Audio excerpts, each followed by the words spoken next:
Hi, this is Raul, And this is Agata. and this is Sci-Fi.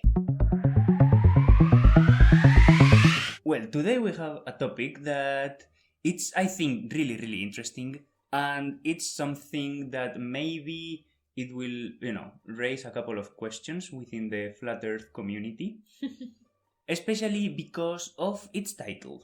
Maybe I try to do a little clickbait in the title, since today it's called Why the Earth is Not a Sphere. So, what do you think? I think it's because flat earthers are right and the earth is flat, and one day we will reach the end of the world and just fall down from the big turtle. Ah, it's a turtle. Yeah, I mean the it was earth a tree. is flat, but no, there is a turtle. This turtle is walking through space. But the turtle slowly. is it standing on something? No, it's a magical turtle that floats and it walks on space. Nice. Yeah. That would be cool. So true. So don't say it would be cool. That's how it is. Okay, it is cool. Thank you. Let me take you back again, because in this podcast we love to go back in time. Are we going back to the 90s? No, even further. We are Further going back than the 90s. to the 80s. But the 80s of the 17th century. Because you know that I love ancient scientists. They were all a bunch of drama queens, and half of them were really crazy because they were, I don't know, inhaling opium and stuff. So the regular stuff at the time. Yeah, I mean, opium was pretty easy to find, I guess. You know, you would go to your local opium shop. I'm getting, some Jack the Ripper vibes here. Okay, let me take you back to the year 1687. Okay. 87. Yes, 1687. Mm-hmm. When Newton, the famous Isaac Newton, the Apple guy, exactly, the original Apple guy, the OG Apple, he published a book that it was, oh my, it was really all the scientists. It was a banger. It was such a banger indeed. All the scientists were losing their shit. It had the amazing, attractive title of Philosophiae Naturalis Principia Mathematica, which in English would translate as Mathematical Principles of Natural Philosophy. Crazy. Known for friends as just Principia. Okay, only Principia, like Madonna. All the cool people would say Principia. Like Cher, so Prince, Elvis, so Principia, okay? In this book, he predicted that the Earth, it was rotating on its own axis. The Earth was rotating, around itself, and that would make that the Earth was not a sphere, as it was thought. It was a little flat in the poles and a little wider in the equator. So you're trying to tell me that the Earth is not flat? No, it's not flat. It's not only not flat, but it's also not a perfect circle? No, it's kinda like an egg. How am I supposed to believe that? It's like an egg, a little like an egg. Okay? But like an egg on the side? Yeah, like a laying egg.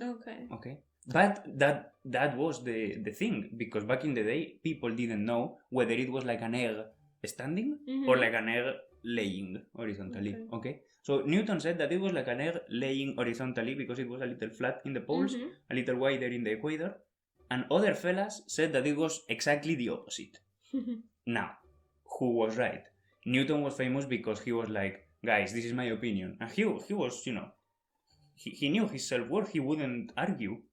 You would go and be like, bro, you're mistaken. And he was like, maybe. Who knows? And that was it. So. Yeah, he wouldn't argue. He was such a... He took no shit from the haters. Exactly. And this was in dispute with what another astronomer with the amazing name of Giovanni Domenico Cassini.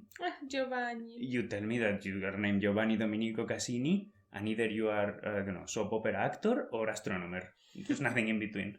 So he did not agree with what Newton said, and he said that it was flatter in the equator, because he had actually measured it.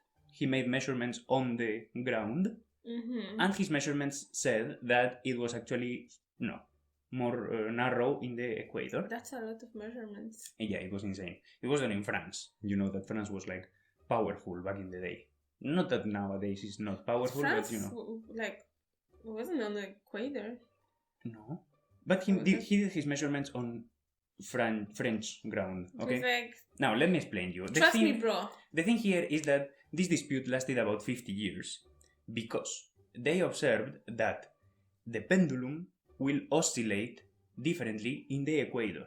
What is a pendulum? A pendulum, like this device that, like a clock. It's like that they will use to make you go into hypnosis. Yeah, exactly. Exactly. Wow, the level. Eh? Yeah. So, yeah, this pendulum is this device that has a little weight at the end of a rope and is attached on one end. So then the weight is oscillating from one end to the other, okay? So they observed that a pendulum would oscillate differently in the equator of the planet than it would do in the northern countries. Okay. And also they noticed that objects would weight differently in different places. What? Are you trying to tell me that I'm skinny somewhere? Not that you are skinny, but that you have less weight in the equator. Okay? So they noticed that the same object with the same mass had different weight if you weighted it in Germany than if you weighted it in Central Africa. It had different weight, and that was it. There was no possible explanation, and this puzzled the scientists for years. What was the difference, more or less? I don't know, a few grams. I thought that, like, you know, but few kilos. Few grams can be a huge difference if you are measuring things like nitroglycerin. Okay? I'm thinking more about, like, human bodies. Yeah, I mean, if you put few more grams of pasta, then it doesn't matter, no? I always put too many grams of pasta anyway. So, to settle this matter, because they were, you know, like, getting pissed, okay? So, to settle this matter, the French Academy of Sciences decided to make two measurements, okay? One measurement would be done in the North Pole, or as close to the North Pole as possible, and the other would be done in the equator, or as close to the equator as possible. They figured that the distance between those two locations would be big enough to not influence in the measurements. They had to send two expeditions, one to the North Pole, another to the equator, and they had to measure the degree of a meridian and then compare. You know what is a meridian? Something with the sun, how it hits the earth? No. Okay.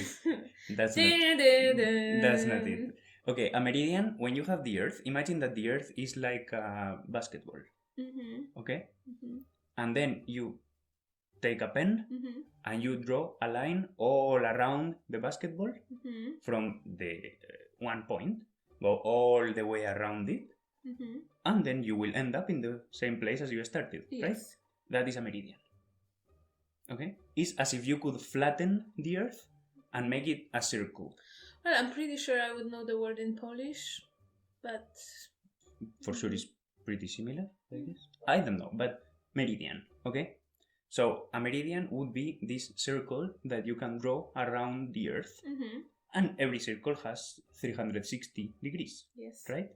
So they wanted to measure 1 degree of that circle, because then you can multiply by 360 and then you know how much is the circumference around the earth, right? Cool. But the point here is that would only work if the earth is a perfect sphere. But if the earth was flatter in the poles or flatter in the equator, the two measurements would be different, and that would settle the matter once and for all. Okay, so they decided, guys, let's do this. And the thing with all the scientists is that if they had a solution that was simple and a solution that was weirdly complicated, they would always choose the weirdly complicated one. Okay? They were a bit extra, okay? Oh, yeah. Like, we have to give it to them. At least now we have interesting things to talk about. So the North Pole expedition, they decided to go to Lapland. Yay! To meet Santa. So they left Paris in April 1736, and they arrived back in Paris from Lapland in August 1737. Okay, so wait, because we started in 1880. No, in 1680. Remember 1687? Okay. In 1687, Newton said that the Earth was not a sphere. Okay, so it took them some time to... It took them about 50 years. Okay. So they left, as I say, Paris in 1736 to Lapland and came back to Paris with their measurement in August 1737. So it took them, let's say, about a year. Little less than 1 year. And, by the way, one of the leaders of the expedition was Anders Celsius, the guy of the thermometer. Ooh. Yay.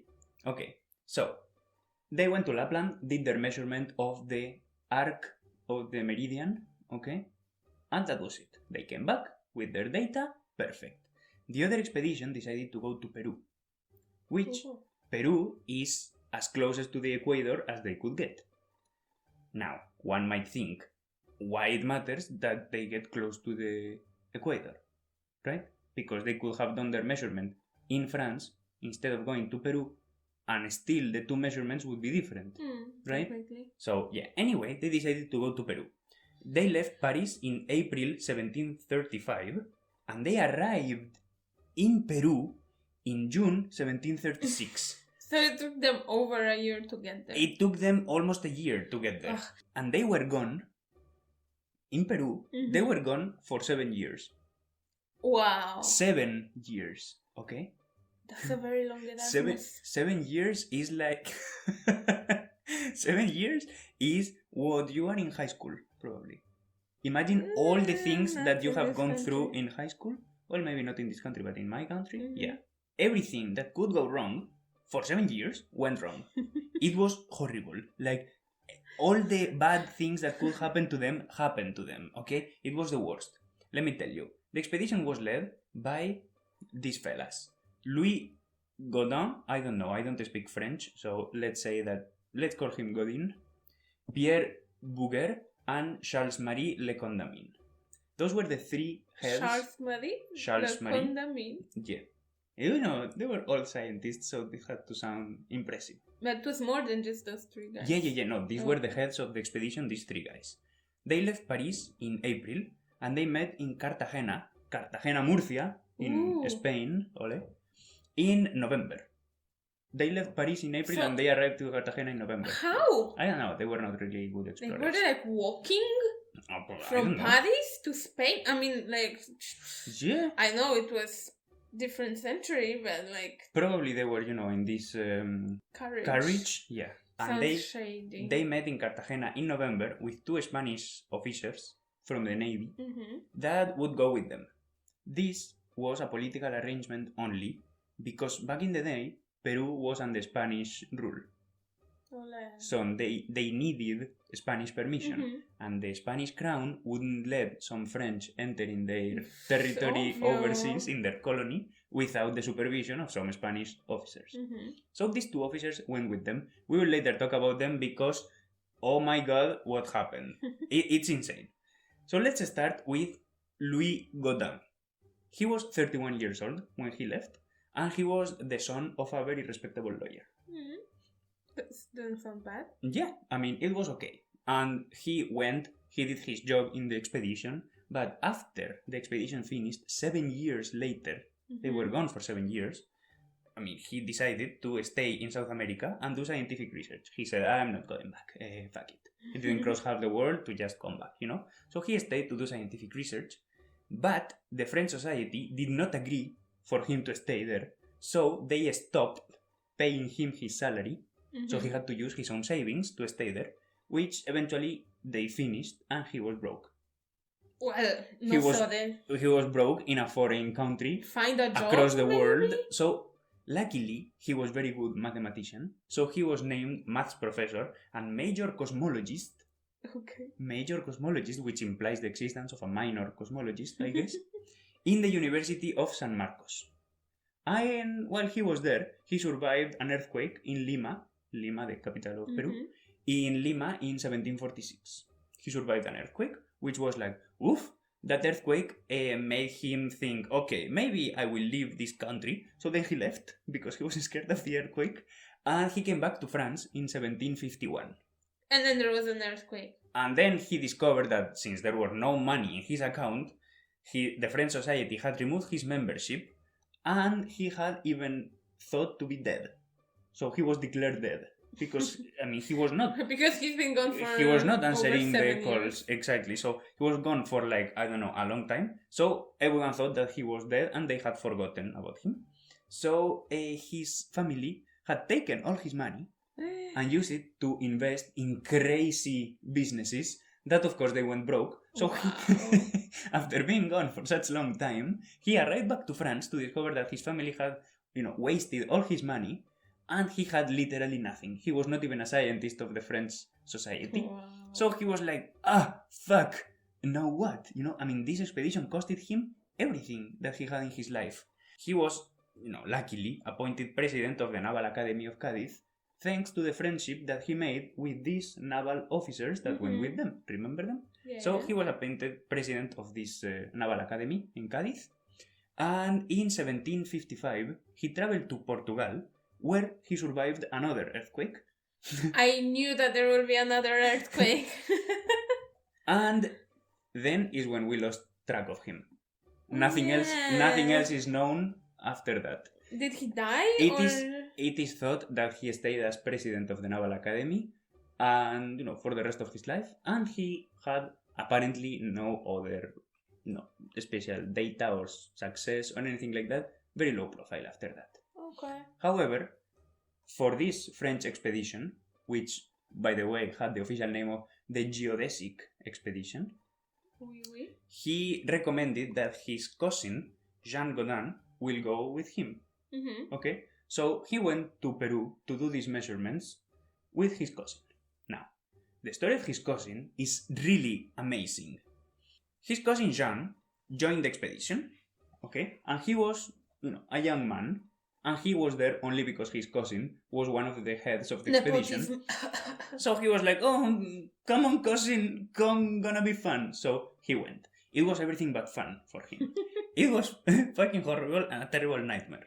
The team, let me remind you that it was in Peru, these French scientists, doing their measurements of the degree of the Meridian from 1736 to 1744. Okay? Yes. Remember those years. 36, 44. During this time, he met a girl. Of course he did. For sure they met a lot of girls. Yeah. Well, they were, fancy scientists from overseas. Foreigners. Extranjero. Exactly.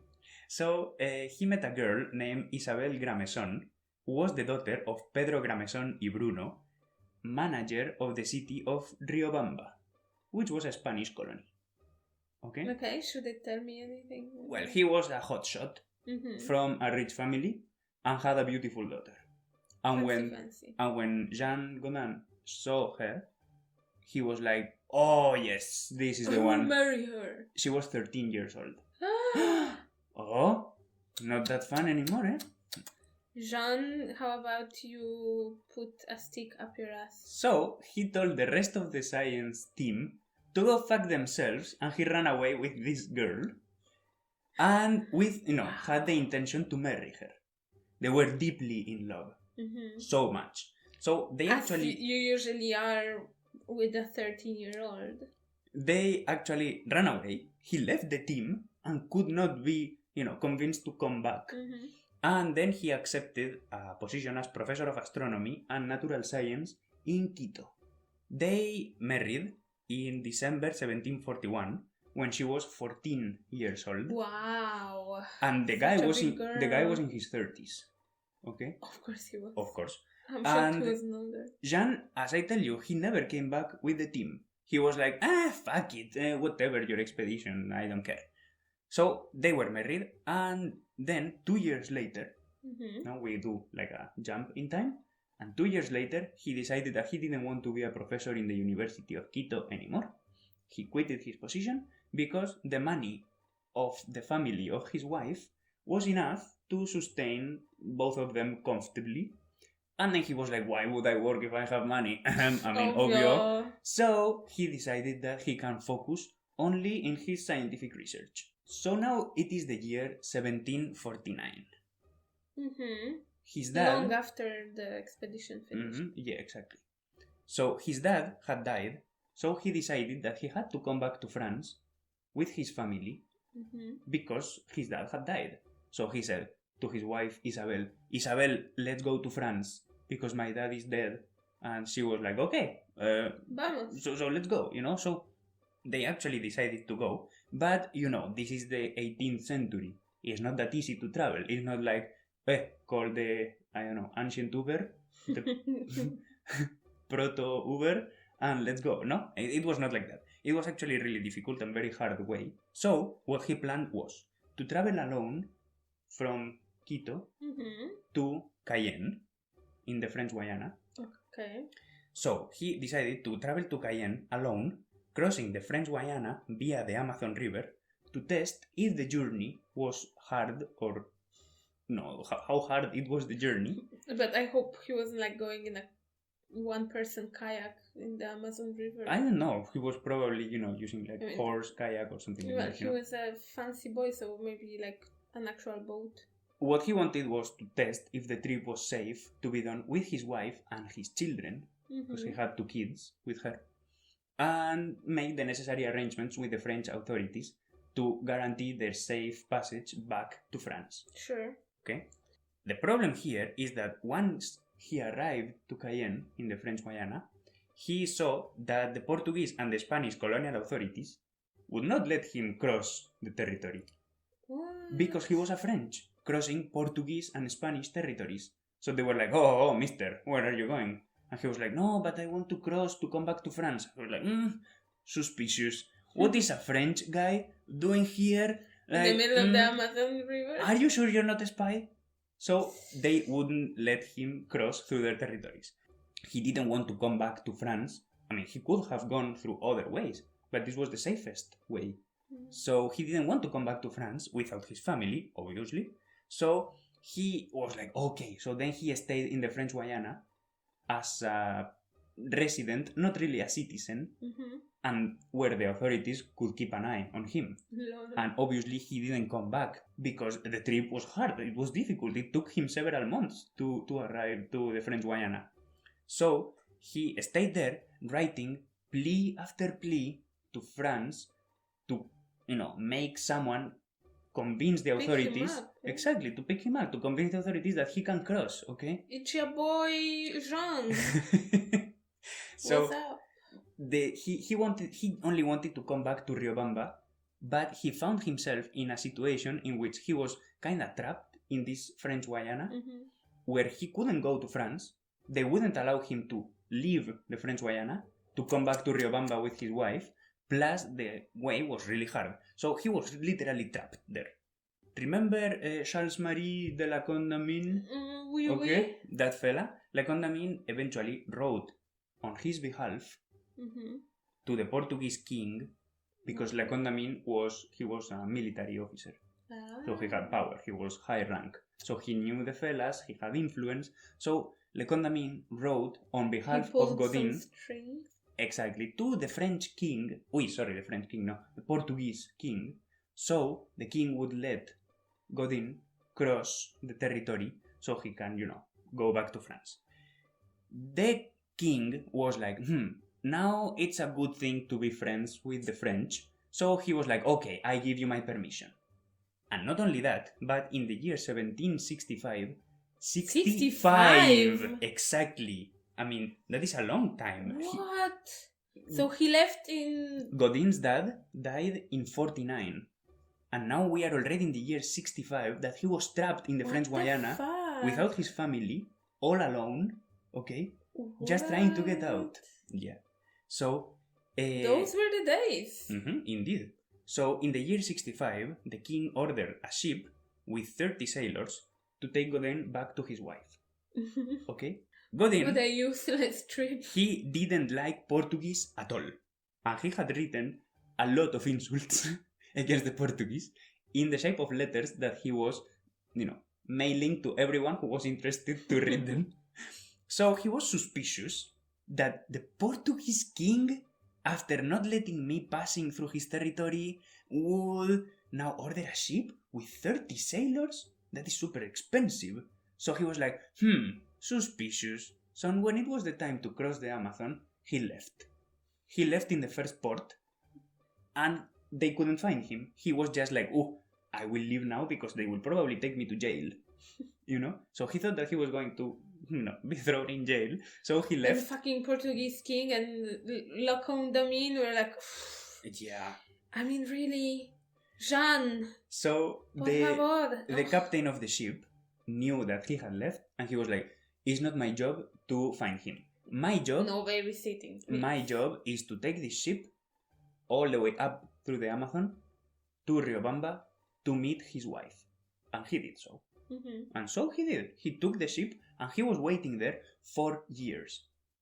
What? 4 years the ship was waiting in Riobamba for the wife of Godin. What?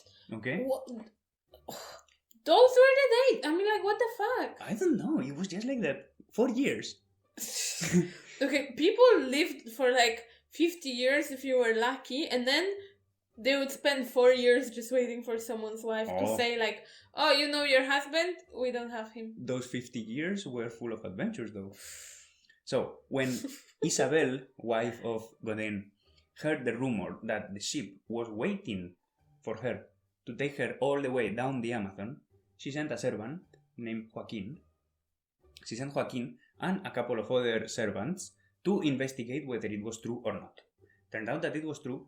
The party, this Joaquin and another servants, took them 2 years to get there, to confirm it, and then back again, okay, while the ship was waiting, and they eventually came back and were like, Isabel, it is true, the ship is there waiting for you. But they didn't know that her husband was not there. Okay? So, communication. They packed and, they did their luggage and they were like, okay, let's go. The thing is that Isabel's father, Don Pedro, what a name, eh? Don Pedro. Ole. So, he went ahead to the ship to make arrangements for Isabel. Mm-hmm. And since he was alone traveling, he would travel much farther. O sea, much faster. It wouldn't take him 2 fucking years, okay? So, now we jump to 1st of October 1769. It's been already, how long? 20 years since the dad of Godin died, and he decided to go to France. Probably the rest of the family was long dead as well. So, now we are in the year 69, in October, when Isabel, with another 40 people, servants, also, her sons, So, they decided to go to the ship, they packed their luggage, and they left to go to the ship. It was not that easy, because they had to cross the Andean mountains and the Amazon basin, which was not only hard because the area was really, really tough to cross, because it's geographically challenging, but also there was an outburst of smallpox. Okay? Of course there was. Of course, because, here we are. So, while they were, trying to cross the Andean mountains, there were these two I don't know how is the name of the tribe, but they were natives from Peru, mm-hmm. who decided to help them in exchange of reward. Money. I mean, obviously, no, as part of their servants, to take them and sail in the canoe down the Amazon River. I don't know if you know, but the Amazon River is hard as fuck. Okay, and they were in a little canoe that they said, bro, trust me, no problem, we can cross it. Okay, it's fine. Well, it was not fine. Turns out that the canoe proved to be impossible to manage in the Amazon, and these two Indians were not even especially, very good at sailing in a canoe. So what they did when they saw what they got themselves into, they were like, and they ditched them, left them, abandoned them, and they were like, fuck it, goodbye. Okay? So when the natives abandoned them, other tragedies happened because they didn't know how to manage a canoe. Even one of the servants drowned trying to reach someone else's hut that was lost in the river. Wow. So, yeah. The sacrifice. Insane. Eventually, they ran out of supplies, so they had to set camp, and they decided to send 2 men forward alone and find help and come back. However, in the meantime, the insects were biting them, and these bites got infected and killed all of them. All of them except Isabel and her servant Eloise. However, Eloise ran off in the middle of the night and was never seen again. We don't know what happened to her because she disappeared. She got eaten by a wild animal. Probably. When these two people that were sent further came back at the camp, they found only the bodies of the deceased travelers, no? They sent word of her death to Don Pedro, news which later reached Godin. So now, dad of Isabel and her husband, Godin, they thought that now she was dead. So all this shit was for nothing. It's so ridiculous. However, that was not what happened. Because what happened actually was that Isabel was wandering alone in the jungle, starving for 9 days, until, she was getting a little crazy, and she met 4 natives who offered her help to reach Guillén.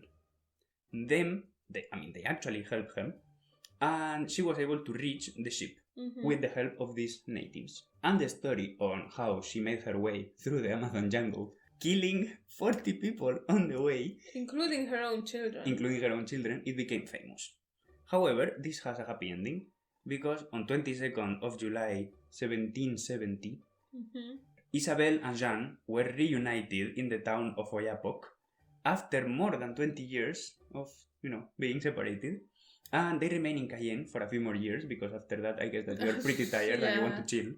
And then it is known that on 21st of April 1773, Isabel, her husband, and her father decided to leave Guyana, and finally they made their way to France. And they both died in France in 1792.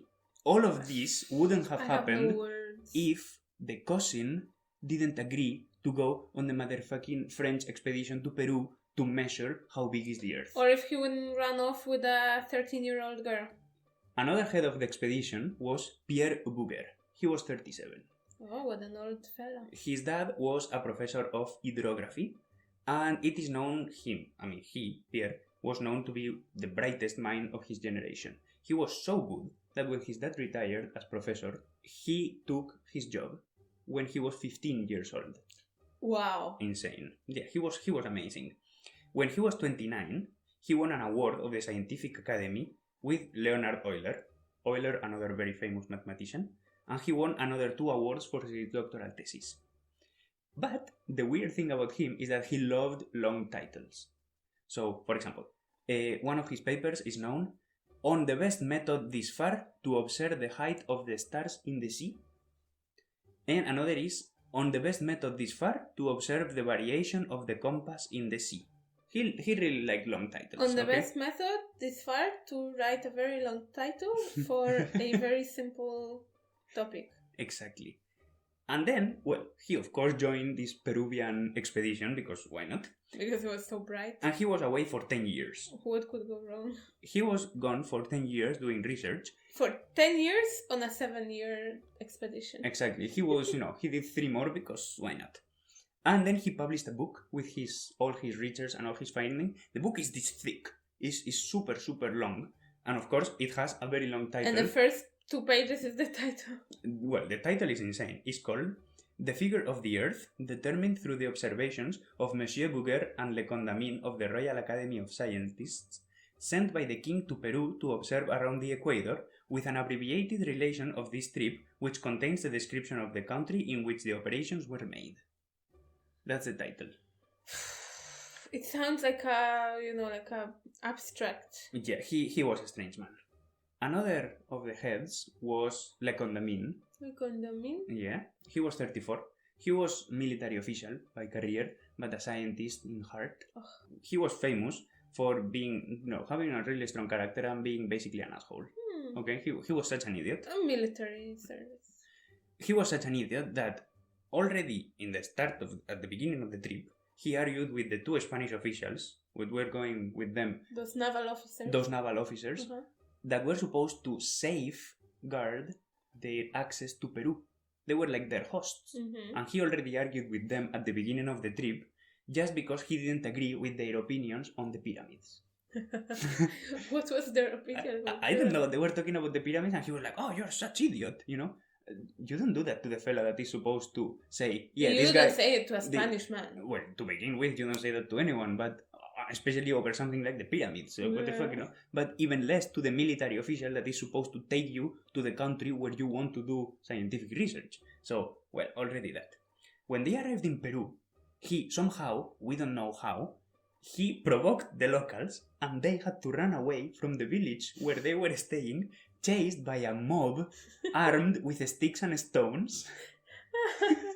Sticks and stones might break your bones, Mr. Locondavi. I don't know, he made the locals angry and, they changed them, How? Did he even speak their language? I don't know, maybe it was, maybe misunderstood. He I have didn't no idea. like what they thought about the pyramids. So, after that, he had to leave the expedition, for 8 months to sort out their passport with the local authorities. Why? Because the local authorities couldn't believe that a group of French had crossed half the world to do measurements that they could have done in France. Spies! So, they were like, why would you come to Peru to do the measurements that you could do in France? What is the point? Because we had the funds. I don't know, it was weird. Jesus.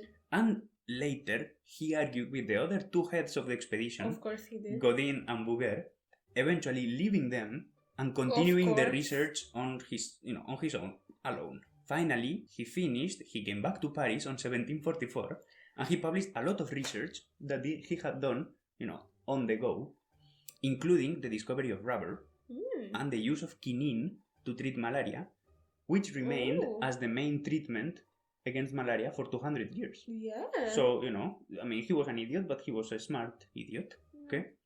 Maybe he was right about the pyramids. Maybe, I don't know. But you know that it's very easy to argue with Spanish also. So, yeah. However, this expedition was cursed. Because with them came it already sounds cursed. With them, other scientists went along, of course, they were not only these 4 guys, there were more people. But they all followed similar luck. For example, the doctor of the expedition was murdered because of a misunderstanding with a woman. Probably a jealous husband. Okay? The botanist... For sure he was just examining her. Well, he's a doctor. Yeah. He must have touched the breast. Don't you know the medicine? Well, I guess, learn by doing, I guess. The botanist of the expedition went crazy due to the altitude and the humidity and the general conditions of the jungle and the mountain, to which he was not accustomed because he was a refined French. He had to be hospitalized in an asylum. Yeah. And other scientists also died of different sicknesses, fevers. Some of them were falling down the mountains and they just break all their bones, stuff like that. However, among all this bad luck, where everything went wrong, the most fortunate was, of course, the Spanish officer. Of course. Okay? His name was Jorge Juan y Santacilia. He was 23 years old. Wow. And he was not there to do measurements by himself, but he was like, I will try, why not?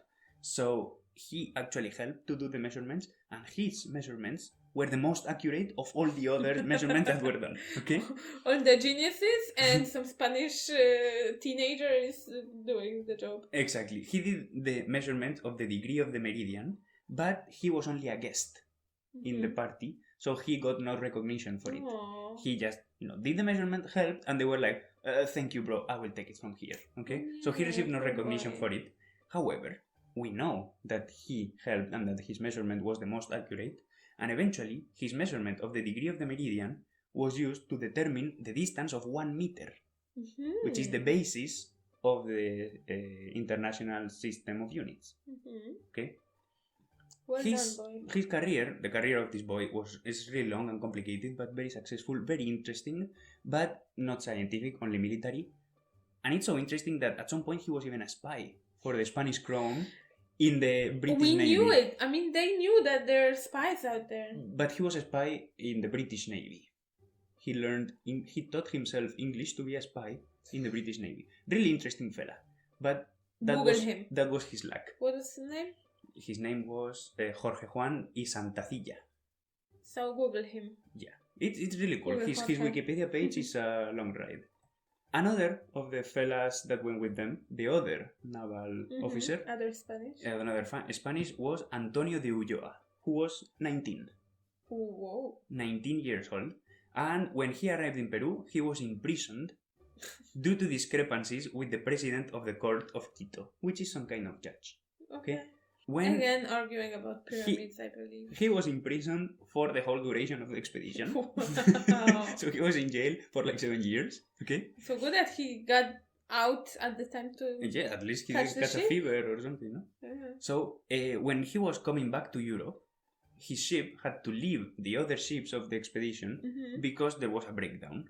So while repairing the ship, he was not a prisoner anymore, no? Eventually he got released. But while repairing the ship, they were attacked by British pirates, and he was imprisoned again. Okay, he was released from the British prison in 1746 and came back to Spain after being away for 11 years, 7 of which spent in jail. Like, wow. He was later named captain. He was sent to America again to collect scientific works, and in his trip he discovered platinum. Oh, nice, huh? So, well yeah, pretty cool for him. It was not bad. The most successful were not the scientists. Indeed.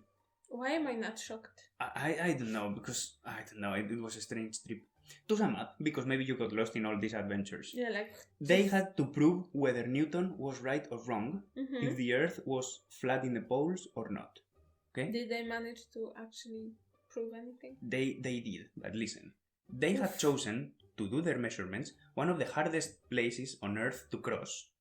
So hard, in fact, that even the mules and the horses and the natives, sometimes they couldn't work their way through it. And their measurements sometimes had to wait for weeks because the Peruvian mountains are known to be covered in very thick fog and you cannot see your hands. Wow. Okay, so sometimes the measurements had to just wait. Do it like you got all the way to Peru. How about you just do it in the, I don't know, like the port? You get out of the ship, you rent a house, and you're like, okay, measurement. Woo. Bro, they could have done it in one of the French colonies in Africa.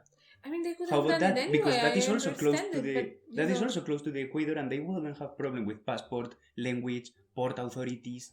They could have gone to the French colony in Africa. So we don't know. It's strange. So they had to fight the elements, the jungle, the diseases, the animals, away from supplies and communications, facing a lot of troubles and often death. Often, yeah. They spent almost 10 years to find out that they were mistaken and that Newton was right all along, that the Earth is flattening the poles and wider in the equator, as he predicted almost 60 years earlier, while he was just sitting in his office in Cambridge. And he was like, guys, I told you. I just told you, you know? But before they arrived to France, these researchers, before they arrived, they received news that another team had done the exact same measurements in Scandinavia and already published them. So after so many adversities, they were not even the first ones to publish it. Aww. And that is the amazing story on how they proved that the Earth is not really a sphere, very similar to a sphere. They proved that Newton was right all along. And they faced so many problems, how, you know, they got so many people killed and the insane adventures they had to go through. Just, you know, everything for nothing. I mean, it was completely useless. I mean, it was entertaining and, like, for sure, they were like, hey, we have money, what do we do with that? Sure, cool. But I wouldn't want to be involved in that story in any way. It was pretty insane.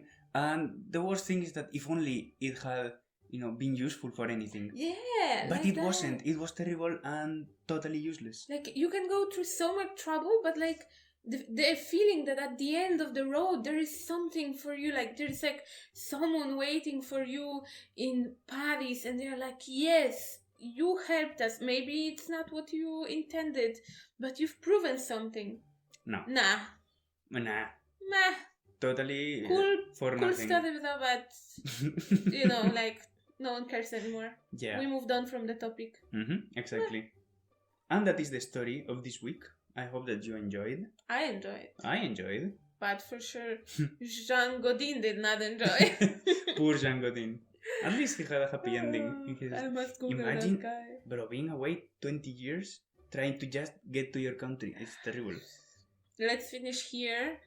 while you're waiting for the next episode, you can check out our Instagram at sci.y.podcast. Yes, we're sharing there some small whys about some interesting topics, and sometimes we share some funny memes. Follow us. Tell your friends also. Yes, we would appreciate that. Yeah. And that would be it, and we will hear you next week. Yes, so dzięki pa. Dzięki pa.